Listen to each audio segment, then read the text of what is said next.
দুষ্টু বসিয়া বসিয়া খালি এইরূপ ভাবে। তারপর একদিন সে সকলকে বলিল, চল আজ গঙ্গাসানে যাই। এই সহজ কথাটার ভিতর কি ভয়ানক ফন্দি রইয়াছে তাহা তো পাণ্ডবেরা জানেন না। তাহারা কেবল জানেন যে গঙ্গায় ঝুটোপাটি করিয়া স্নান করিতে যার পর নাই আরাম। সুতরাং গঙ্গাসানের কথা শুনিয়াই সকলে যাইব যাইব বলিয়া প্রস্তুত হইলেন। প্রমাণকটিতে গঙ্গাসানের আয়োজন হইল। প্রমাণকটি অতি চমৎকার স্থান। গঙ্গার ধারে বাগান আর সুন্দর বাড়ি। জলযোগের আয়োজনটিও সেখানে ভালো মতোই হইয়াছে। কাজেই ছেলেদের আনন্দের আর সীমা নাই। বেশি খুশি অবশ্য মিঠাই দেখিয়া। মিঠাই যে তাহারা কি আনন্দ করিয়া খাইলেন সে কি বলিব। আবার শুধু নিজে খাইয়া তৃপ্তি হয় না, যেটা ভালো লাগে সেটা ভাইদের মুখে তুলিয়া দেওয়া চাই। তাহা দেখিয়া দুর্যোধন ভাবিল, এইবার আমার সুবিধা। তারপর মিষ্ট মিষ্ট কথা বলিয়া আর যার পর নাই আদর দেখিয়া হাসিতে হাসিতে দুরাত্মা বিষ মাখানো সন্দেশ ভীমের মুখে তুলিয়া দিল। ভীম কি জানেন তিনি সন্দেশের সঙ্গে বিষ খাইয়া ফেলিলেন? কোনো সন্দেহ করিলেন না। তারপর অনেকক্ষণ ধরিয়া শান চলিল। শেষে ঝুটোপুটিতে ক্লান্ত হইয়া আর সকলেই কাপড় ছাড়িবার জন্য ঘরে গেলেন। শুধু গেলেন না ভীম। বিষের তেজে আর তাহার ওপর পরিশ্রমে তিনি এতই দুর্বল হইয়া পড়িলেন যে গঙ্গার ধারেই একটু নাশ হইয়া থাকিতে পারিলেন না। সেইখানে ভীম যখন অজ্ঞান হইয়া পড়িয়াছেন, দুর্যোধন ছাড়া তাহা আর কেউই জানিতে পারে নাই।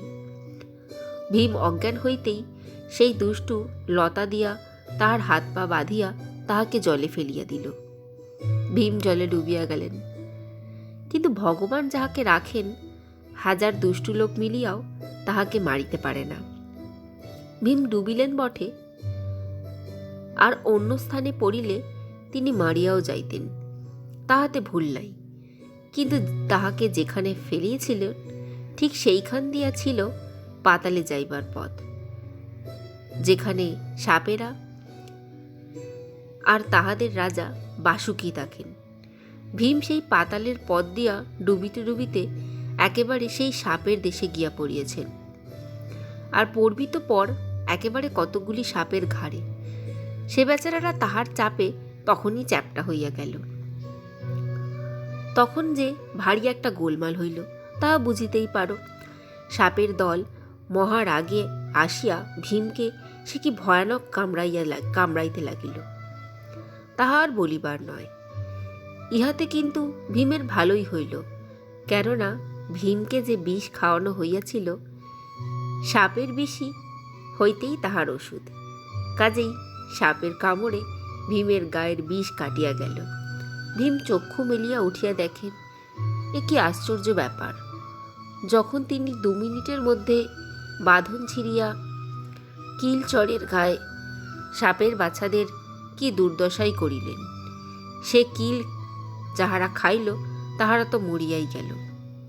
যাহারা পালাইতে পারিল তাহারা ঊর্ধ্বশ্বাসে তাহাদের রাজা বাসুকিকে গিয়া বলিলেন, রাজা মহাশয়, সর্বনাশ, একটা মানুষের ছেলে আসিয়া সব মাটি করিল, আপনি শীঘ্রই আসুন।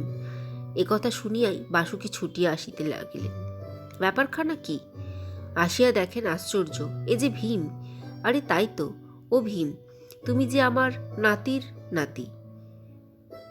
এসো ভাই, কোলাকুলি করি বলিয়া বাসুকি ভীমকে জড়াইয়া কতই আদর করিলেন, আর ধনরত্নই বা তাহাকে কত দিলেন। শুধু তাহাই নয়, ইহার ওপর আবার অমৃত। বাসুকির বাড়িতে অমৃতের ভাণ্ডার ছিল। চৌবাচ্চার পর চৌবাচ্চা সারি সারি সাজানো, তাহা ভারিয়া খালি অমৃত রাখিয়াছে। সাপেরা ভীমকে সেই অমৃতের কাছে নিয়ে বলিল, যত ইচ্ছা খাও। ভীম এক নিঃশ্বাসে এক চৌবাচ্চা খালি করিয়া দিলেন। তারপর আর এক নিঃশ্বাসে আর এক চৌবাচ্চা, আর এক নিঃশ্বাসে আর এক চৌবাচ্চা, এমন করিয়া 8 চৌবাচ্চা অমৃত খাইয়া দেখিলেন আর পেটে ধরে না।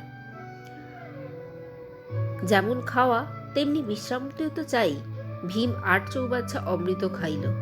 ৮ দিন যাবৎ কেবলই ঘুমাইলেন।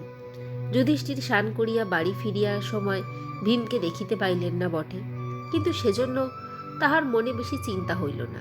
তিনি ভাবিলেন হয়তো ভীম আগেই চলিয়া গিয়েছেন।